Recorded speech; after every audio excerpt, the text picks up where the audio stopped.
One day in 1971, while driving back to the temple after chanting in downtown San Francisco, two brahmacharis stopped at a local service station for gas. When the attendant came to the window for money, one of the devotees showed him a Krishna book. The attendant seemed interested, and the two devotees began preaching the glories of Krishna consciousness. When they suggested he take the book as payment for the gas, he agreed. Astonished at what had happened and inspired at their success, the two brahmacharis went the next day with several Krishna books and stood in front of a grocery store. And again it happened. This time they sold 2 books. Keshava, the San Francisco temple president, phoned his GBC supervisor and brother, Karandar, in Los Angeles to tell him what had happened. It's like a miracle, Keshava exclaimed. Karandar encouraged him to experiment further, and soon the San Francisco temple had half a dozen men going from door to door, showing the books to people in their homes. When Buddhimanta is still selling books now. When Buddhimanta began selling as many as 5 books in a day, the devotees in other temples, especially Los Angeles, San Diego, and Denver, wanted to follow his example. And whoever tried it sold a book, caught up in a euphoric excitement.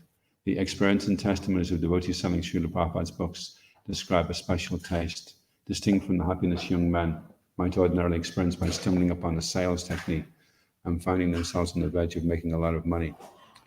The difference is that the devotee's book distribution, being devotional service to Krishna, produces an ecstasy that is transcendental, an ecstasy far beyond even the greatest material happiness.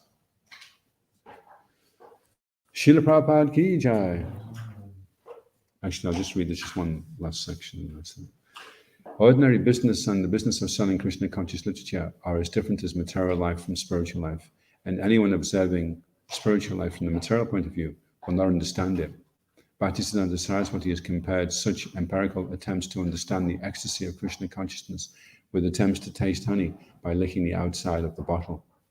The young men and women beginning to distribute books in America knew that Srila Prabhupada, by giving them Krishna consciousness, had saved them from hellish life, and they wanted to help him give Krishna consciousness to others.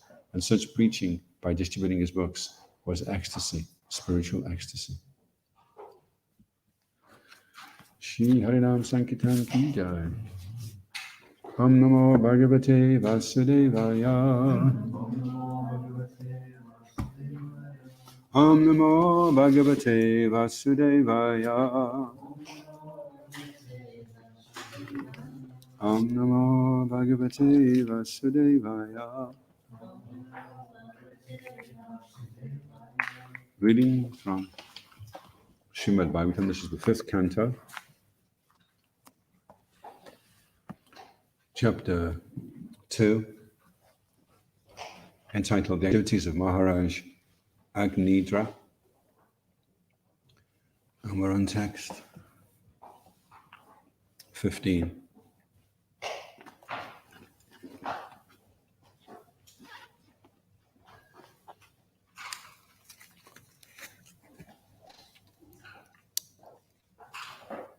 Rupam Tapodana Tapash Charatam Tapognam Rupam Tapodana Tapash Charatam Tapognam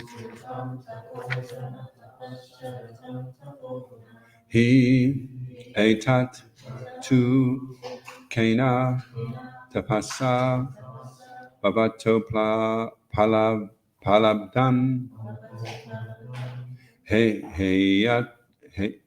Yatat Tu Kena Tapasa Bhavato Palabdam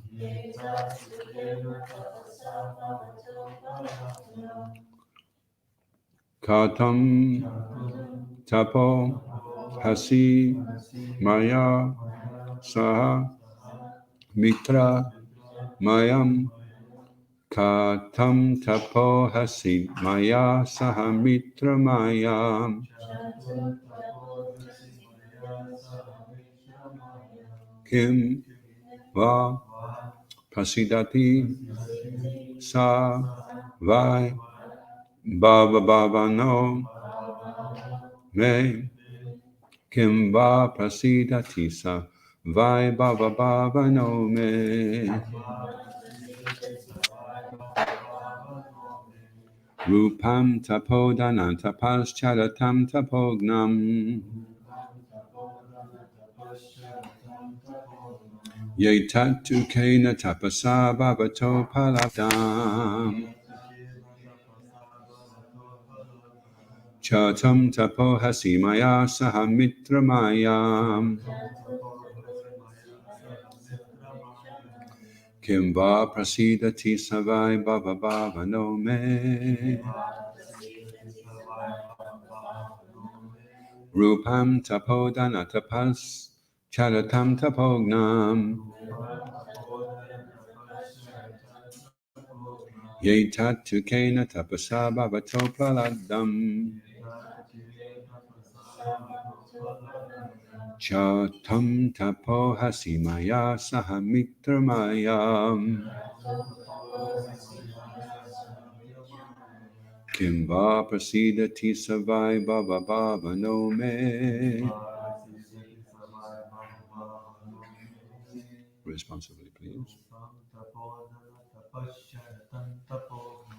Rupan tapodana tapascharatam tapognam Etatugana tapasa bhavato palabdam Chatam tapo hasimaya sahamitраmayam Kimva prasidati savai bhava bhava no me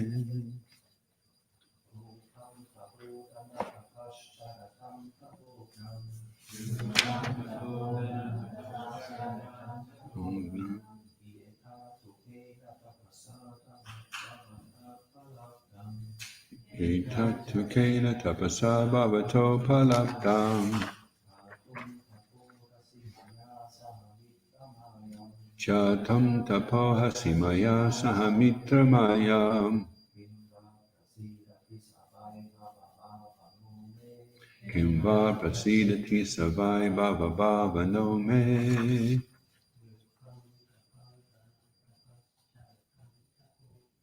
Rupam tapodana tapascharatam tapognam Yetatu tapasa bhavato palabdam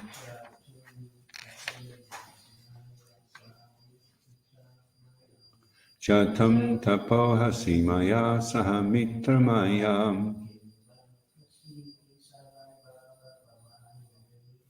Kimva prasidati savai bhava bhava no me Ladies.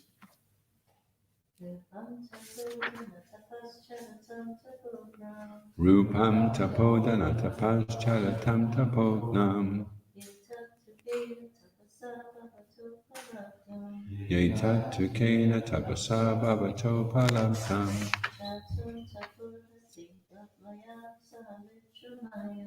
Chatam tapo hasimaya sahamitраmayam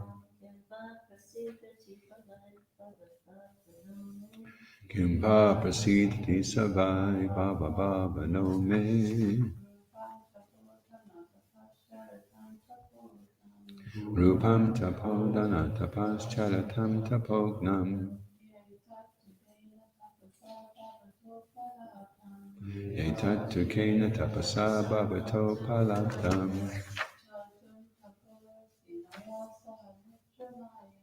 Chatam tapo hasimaya sahamitраmayam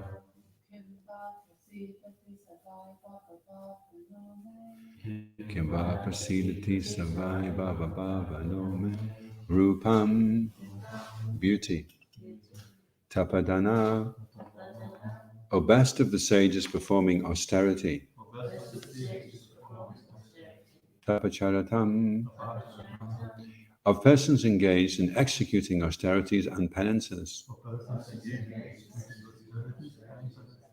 Tapogignam which dismantles the austerities. He, certainly. Etat, this. Tu, indeed. Kena, by what? Tapasa, austerity. Bhavata, by you. Upalabdham, achieved. Chatam, to execute. Tapa, austerity. Ahasi, you ought. Maya saha, with me. Mitra, my dear friend. Mayam, unto me. Kimva, or maybe. Prasidati, is pleased. Saha, he. By, certainly. Bhava Bhavana, the creator of this universe. May, with me. Translation, O best among those performing austerities, where did you get this wonderful beauty that dismantles the austerities performed by others? Where have you learned this art? What austerity have you undergone to achieve this beauty, my dear friend? I desire that you join me to perform austerity and penance, for it may be that the creator of the universe, Lord Brahma, being pleased with me, has sent you to become my wife. Responsibly, please. O best amongst those performing austerities, where did you get this wonderful beauty that dismantles the austerities performed by others? Where have you learned this art? What austerity have you undergone to achieve this beauty, my dear friend? I desire that you join me to perform austerity and penance. For it may be that the creator of the universe, Lord Brahma, being pleased with me, has sent you to become my wife.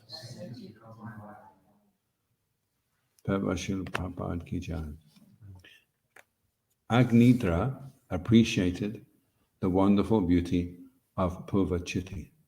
Indeed, he was surprised to see such exceptional beauty, which must have been the result of past austerities and penances.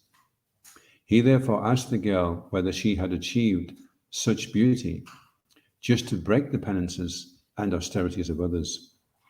He thought that Lord Brahma, the creator of the universe, might have been pleased with him and might therefore have sent her to become his wife. He requested Purvachiti to become his wife so that together they could perform austerities and penances in family life. In other words, a suitable wife helps her husband perform penances and austerities in household life if both of them are on the same elevated platform of spiritual understanding. Without spiritual understanding, husband and wife cannot be equally situated. Lord Brahma, the creator of the universe, is interested in good progeny. Therefore, unless he is pleased, one cannot get a suitable wife. In fact, Lord Brahma is worshipped in marriage ceremonies. In India, even today, wedding invitations are still issued with a picture of Lord Brahma on the face of the card. Om Ajnana Timiranda Shaganandjana Shalakaya Chakshuran Malitam Jaina Tasmai Shri Gurave Namaha Jaya Shri Krishna Chaitanya Prabhu Nityananda Shri Advaita Gadadha Shivasadi Gaura Bhattarinda Hare Krishna Krishna Krishna Hare Hare Hare Rama Rama Rama Hare Hare. O best among those performing austerities, where did you get this wonderful beauty that dismantles the austerities performed by others? Where have you learned this art? What austerity have you undergone to achieve this beauty, my dear friend? I desire that you join me to perform austerity and penance, for it may be that the creator of the universe, Lord Brahma, being pleased with me, has sent you to become my wife. So in the purport, Prabhupada says that Agnidra appreciated the beauty of perpetuity, and that he saw that it was the result of past austerities and penances. So that's interesting, isn't it? To be able to see with the vision of eternality means to be able to say why somebody has got the body they've got and what the next body that they're going to get. That's like the vision of eternality. To be able to see that someone is transitioning right now. They're in this particular form and they achieve this form because of piety in the previous life. And then how they're using this form will determine whether they get a good form in the next life.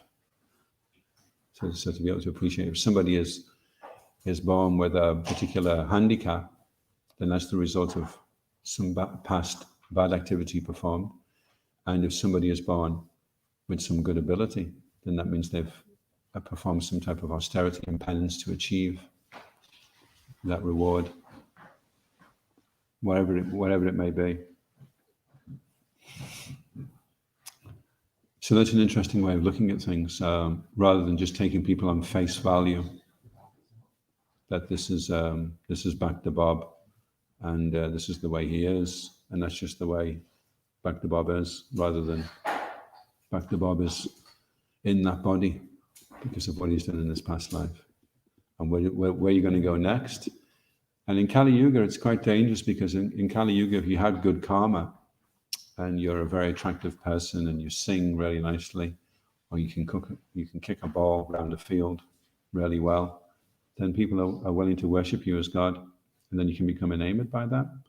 Then you can find yourself getting involved in all types of activities. So what's interesting here is that Agnidra is attracted to perpetuity, but he's attracted to it because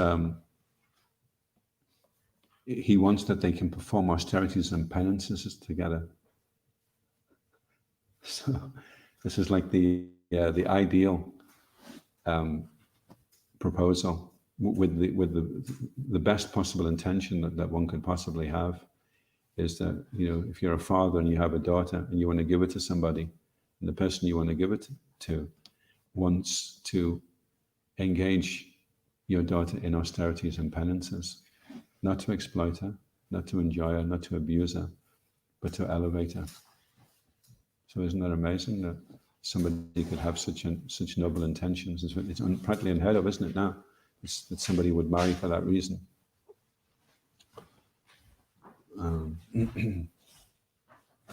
There was one couple actually, and the boyfriend, they weren't married, but they were just, the boyfriend won the lottery, like quite a lot, around like 50 million or something, So they were interviewing him, and he was saying, I just broke up with my girlfriend last week. She's going to be really sick when she finds out. She probably decided she did love him after all. So, and sometimes what happens is people win a lot of money and they're in a relationship, and then they look at each other and they say, well, look, why don't we just split this and go and find ourselves a better situation? And they divorce and they go their separate ways to go and enjoy themselves. So they were just together more because, that's just what they had to put up with if they had a choice. So here, and he's aware that Lord Brahma has got a part to play. And Lord Brahma also understands that Agnidra is not going to exploit perpetuity. So he's the best person to be a husband. And he'll engage her in austerities and penances. And then at the same time, they'll produce very good progeny. And there's a similar story where this happens as well with Kadama Muni and Devahuti. She's very, very beautiful. And as soon as they get married, it's not that Kadama Muni suddenly starts enjoying like anything. He carries on performing his austerities. And then one day he notices that Devahuti, she's lived her whole life as a princess, and she's been pampered and given the best of everything, and all her hair is matted, and their body is emaciated, and their body is soiled because there's no proper facilities for bathing and keeping clean.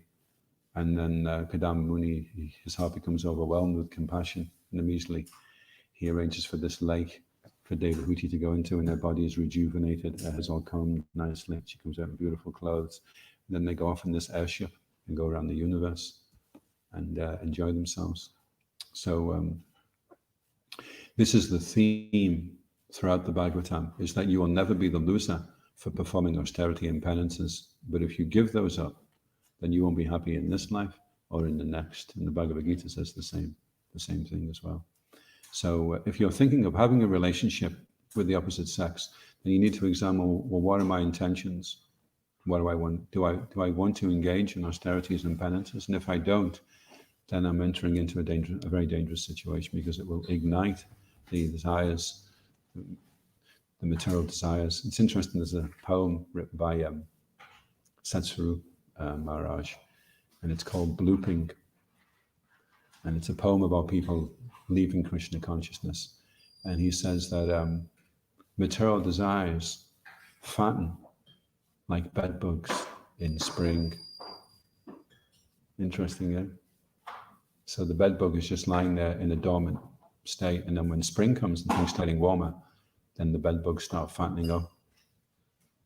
So we may have desires there that right now are being repressed by practicing Krishna consciousness.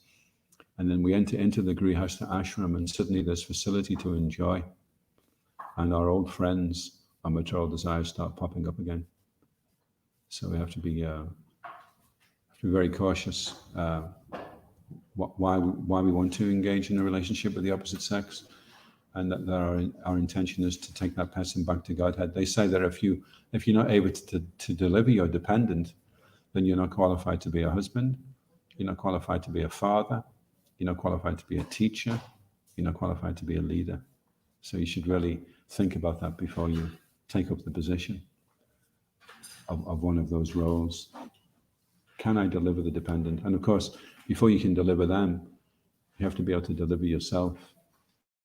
So you should be firmly fixed up in your own practice of Krishna consciousness. So a very noble intention. He wanted to perform austerities and penances in family life. That's also interesting as well, because generally when people enter into family life, they don't enter into it aware of what the austerities and penances are going to be. They have a romantic idea. They see the perfect girl. She sees the perfect man. They get married, and then the kids start coming along, and then so many austerities and penances, and they kind of get tricked into the whole situation, and suddenly they realize this is not very glamorous, this is not very romantic, this is actually quite austere. So to enter into married life, family life, fully aware of what the austerities and penances are, and willing to perform them. So there's a good chance the marriage will work, rather than you enter into something and it's not what you thought it was going to be.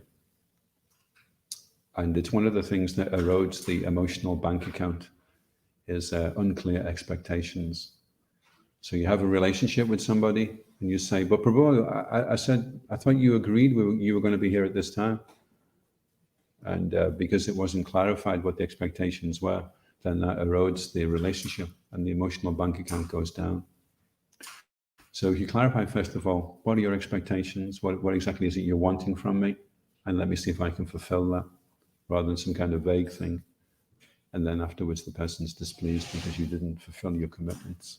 So we need to clarify expectations.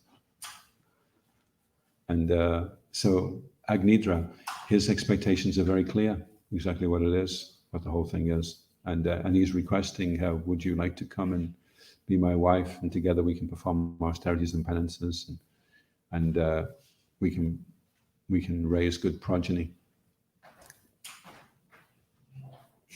So that's an amazing service. If you can produce Krishna conscious children, that is such a great asset to society. Start the children off with a very, very good foundation. We had that Mataji come, and she was telling us about how she traveled with their children and brought them up in such a way that they were very enthusiastic about practicing Krishna consciousness. What was that master's name? Indian.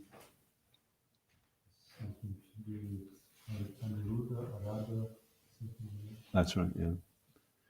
And one of the kids is called Radha Raman, is it? Yeah. But yeah, he's super intelligent. He has a PhD, and he went in for that when he was really young, 11 years old. Super intelligent. So just brought up in a really excellent way. And then those children will be such an asset, be such great leaders and inspirational in spreading Krishna consciousness. So that is what family life means. That's what a attraction to the opposite sex is really for, is to bring us to this point of bringing amazing personalities into the world that will do so much good.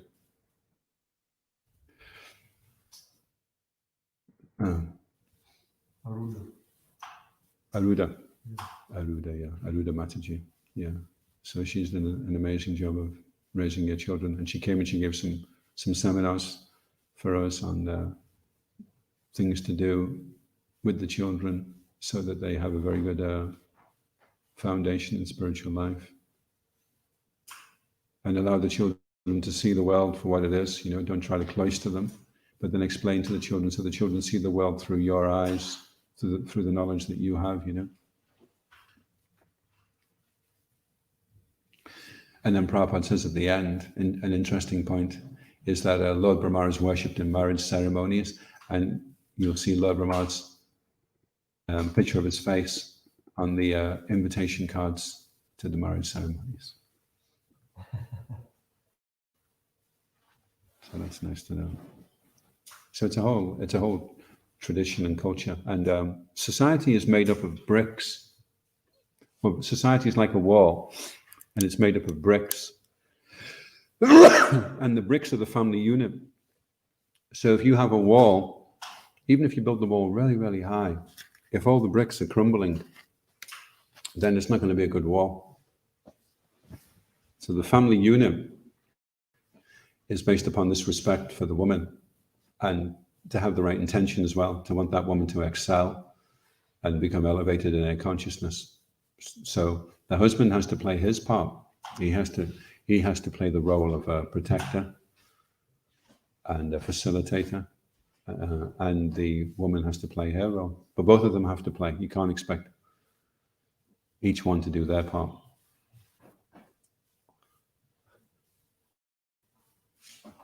So Mahaprabhu was making a nice point. He was saying men are reading the books and they find a list of all the women's qualities. So they run over to the women and say, look, this is the way you're supposed to be. And the women are reading the books and they find a list of all the qualities the men are supposed to be. So they run over to the men and say, look, this is the list of the things that you're supposed to be. But the lists are actually meant for each other. The one for the man is the one the man's supposed to be studying, and the one for the woman is the one the woman is supposed to be studying. Not trying to get the other one to study the list. You need to work on yourself. But the situation, and it's interesting, Prabhupada makes the point that that they were both on the same level. They were equally interested. So that can sometimes be the difficulty in Krishna consciousness, is you want to get married to somebody and everything seems great. He's got great muscles.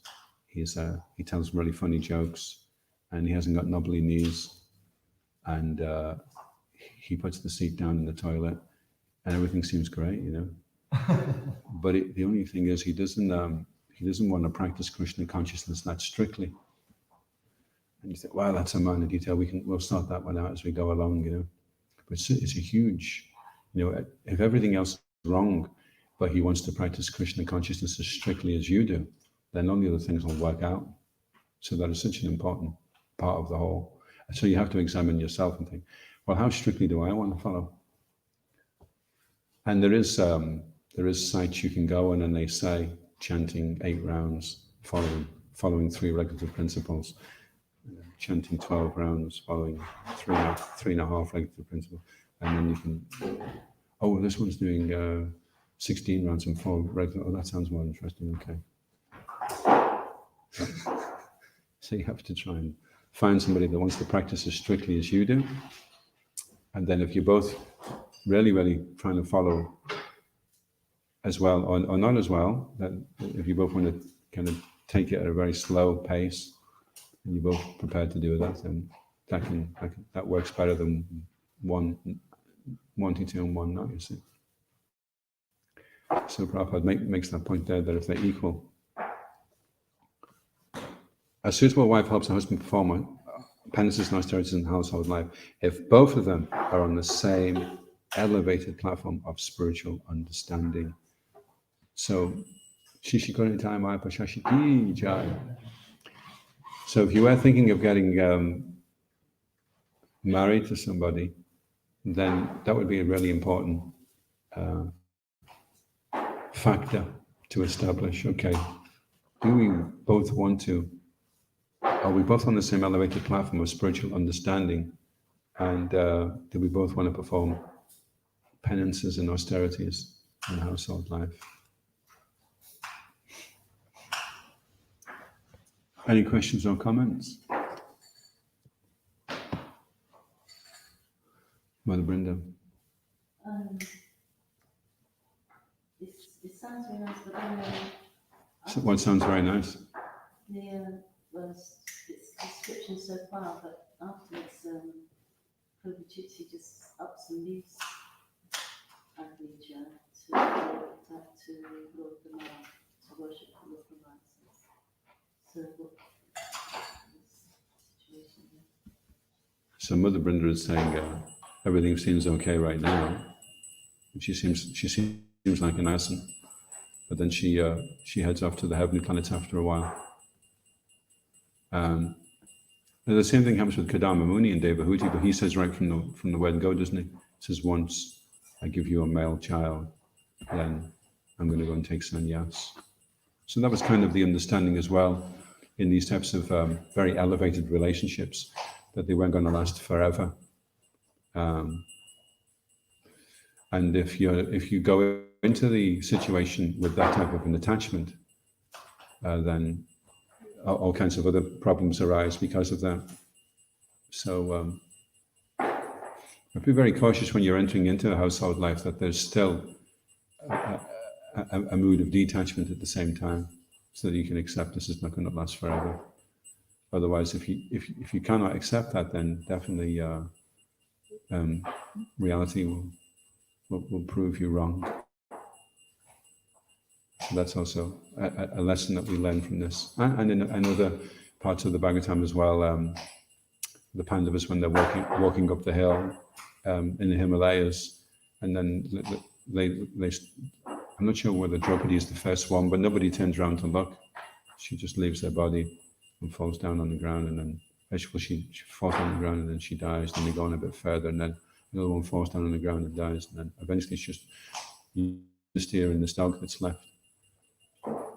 So that's also to show us that, you have to become detached. You have to leave everything behind, however beautiful or qualified or wonderful the thing is. So that's also a lesson to learn. You had a question, John? Yeah, I was going to say, so you're saying that people deserve the body that we get. So a while ago, there was this drug called thalidomide, and the baby was not stuck that when it came out, sort of with the sort of hand there. So was that their karma? Is it something like that? Because surely in corporate making, we do something like that. If I get you right, John, you're asking the question that if a person is born handicapped, is that their karma? Or is there another aspect to that question?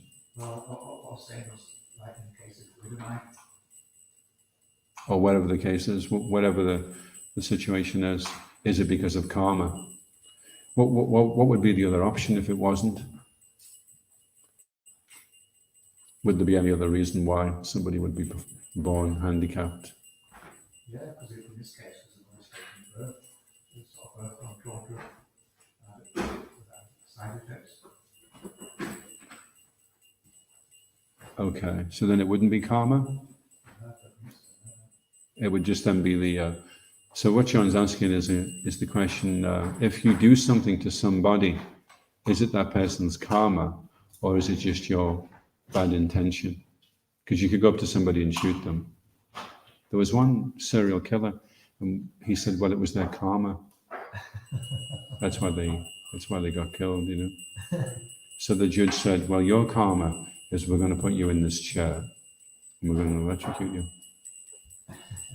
And that's what they did. So we have to, like Prabhupada refers to the animals as innocent. And you could also say, well, the fact that they've taken birth as those animals is because they were farmers in their past life and they're just getting their karma, so therefore it's okay. But we have to just take them as being innocent and try and help them and protect them. You know, we don't want to go around playing God. So we just say, this child has been born this way, the child is innocent, therefore it's the neglect of the whoever it is who's involved, and therefore they should be punished for it. And otherwise, there would be no reason to have a legal system, because if somebody stole something off you, you couldn't put him in prison because it's your karma to get it stolen off you. So no one's in the wrong for anything that they do. So there's no reason to have any law. You just go up to somebody, hit them on the head with a flower vase, and say, "Congratulations, that's your karma today." And he's okay. Thanks a lot. That would have to be it. But we couldn't really function, could we, on that type of a... So we take it that the child is innocent, the cow is innocent, and we need to protect. And then whatever else is going on the subliminal platform, that's for Krishna to sort out. I mean, after all, Krishna is in control, not us. Any other questions or comments? Felix? Is there any merit to be had in marrying someone or developing a friendship or whatever it is? Well, in this case, it's about marriage. But in marrying someone that isn't to the desirable standard, with a sense that you can bring them up to a higher standard, is there merit in that, or is it just better to go to someone that's a match? So, just to clarify that, everyone can be clear on that. Felix is asking the question: is it okay to marry somebody that's maybe not as elevated as yourself, and maybe not so serious about practicing spiritual life, in the hope that you can bring that person up and help them become more spiritual? Is that right? Yeah, almost like a sort of preaching opportunity. So we have the association of devotees for that reason. We don't have the marriage for that reason. The marriage process is for compatible people who kind of join a contract and agree to assist each other. And if a person is more elevated than somebody else, then he doesn't marry them. You just associate with them to become elevated, to become inspired by their association, so that you can practice Krishna consciousness. Of course, it may be that you become so inspired and so elevated by them, and then you turn around and say, "Please, would you be my husband? You've been my guru, and you've taught me so well, and now I feel qualified to want to." And it may be that the person is not situated on such an elevated platform.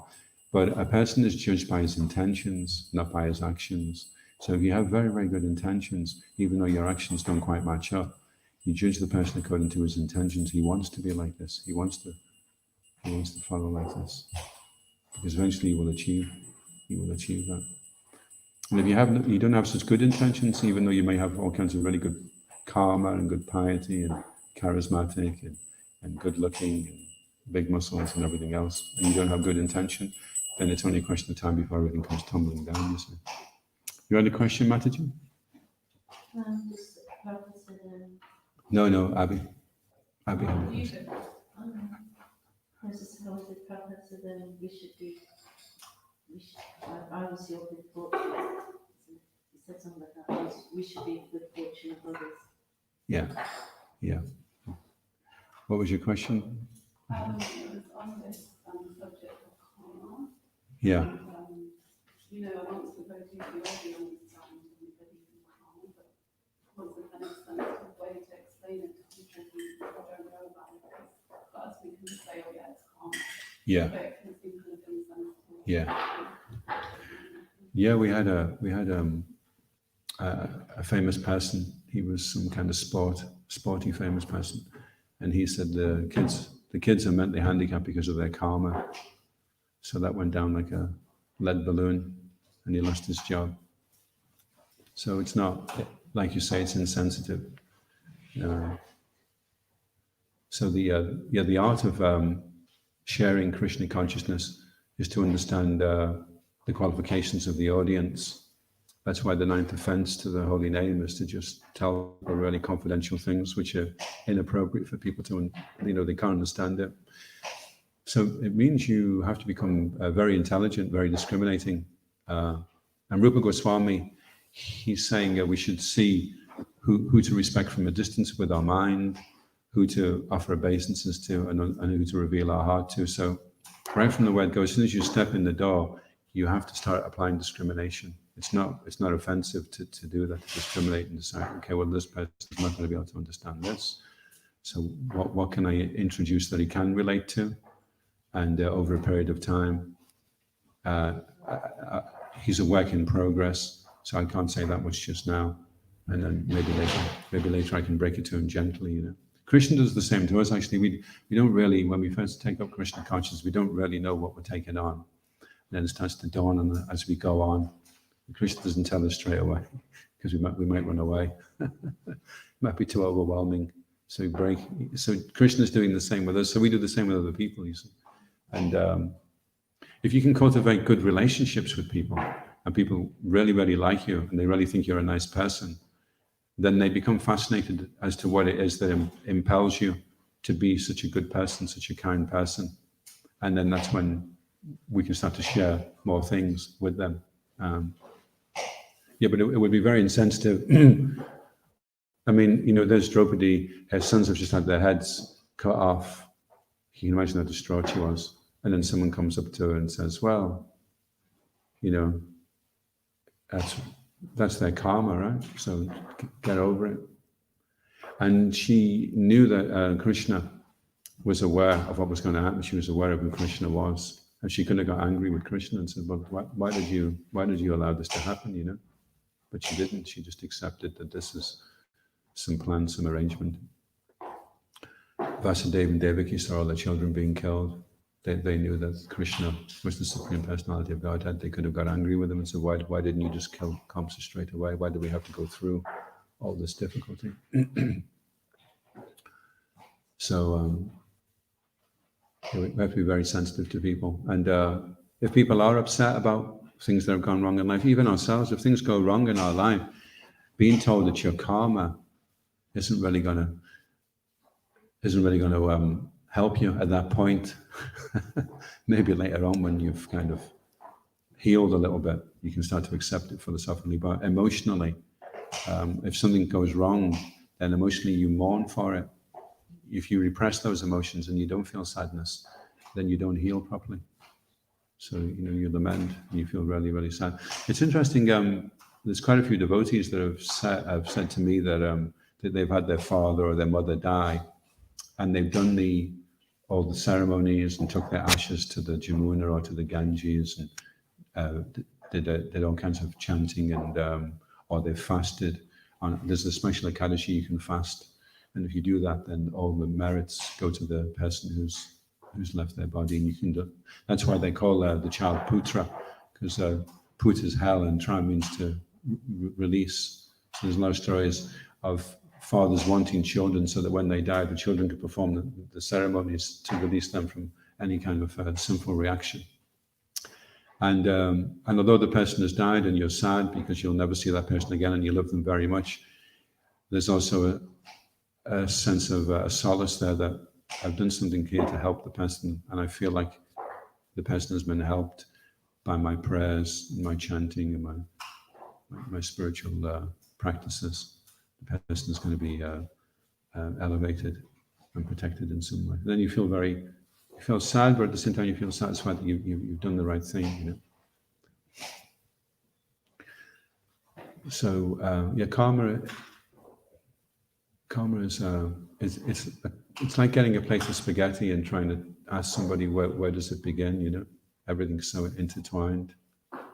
So the easiest thing is to just try and get out the plate of spaghetti, the complicated meshes of birth and death, extricate ourselves, and it won't help us to get free from the complicated meshes of birth and death to not show other people sympathy and just say, well, it's your karma, you deserve it.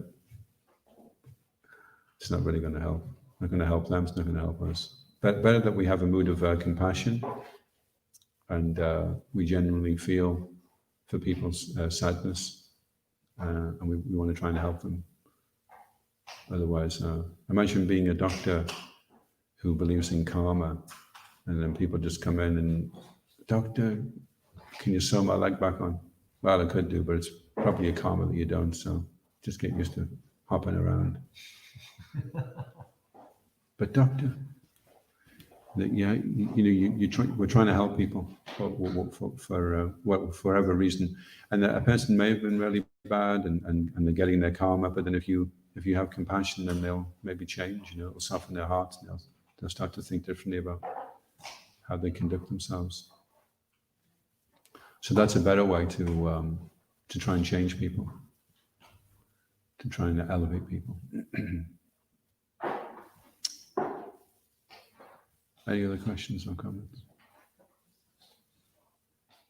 There's a prisoner who's in contact with the devotees on death row.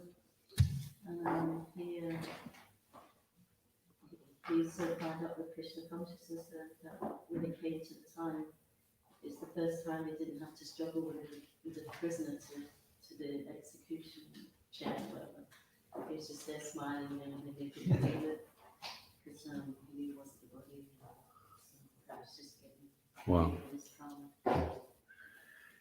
Yeah, you can do a crash course on Krishna consciousness. It's because we think we've got loads of time that we take it easy. And we're very casual. We don't have a sense of urgency. What's the big deal? It's such a bad disease to have. What's the big deal? Because what's the big deal is I'm not really going to apply myself properly. And one day it will be a big deal because there'll be 3 or 4 Yamadutas standing there and you'll say, come on guys, what's the big deal? And then they'll be dragging you off. So better to just see it's a big deal right now. Like if you're on death row and you've only got 3 days left to live, then whether or not you're Krishna conscious is a big deal. Because you haven't got much time to play around with, you see. So we should have that.